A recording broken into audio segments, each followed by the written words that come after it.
Ako po si Andre at gusto ko lang po i-share kung paano po ako dinala dito sa church ni Pre. Kasi nung bata pa po ako, lagi po ako nasa labas and mostly po na mga kasama ko noon is gala po and maraming mga bisyo, ganon.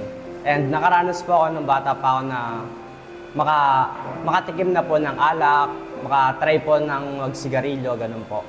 And masasabi ko po na parang batang yagit po ako sa labas. Parang nasa labas lang, ganon. Parang walang magulang, ganon.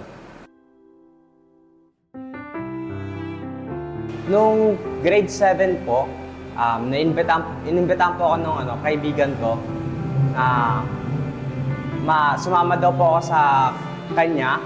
Nung unang linggo po na yon, parang medyo weird po na yung experience po kasi yung mga tao nagkakantahan, ganon. And bago siya sa akin, after ng service, inimbitahan ako ng leader ko ngayon na magkaroon kami ng cell group and mas naiintindihan ko yung parang purpose ni Lord kung bakit tayo nandito, ganon. Sa tingin ko kasi dati, pag gumawa tayo ng mabuti, doon tayo magiging worthy para sa langit. Pero ang sabi nga ni Lord, you just need to believe in Him na siya yung Lord and Savior mo. And yung paggawa na mabuti is hindi siya equal para makapunta ka sa langit. Na makakapunta ka sa langit, hindi dahil sa ginagawa mo, kundi dahil sa grace ni Lord na binigyan ka niya ng salvation, ganun.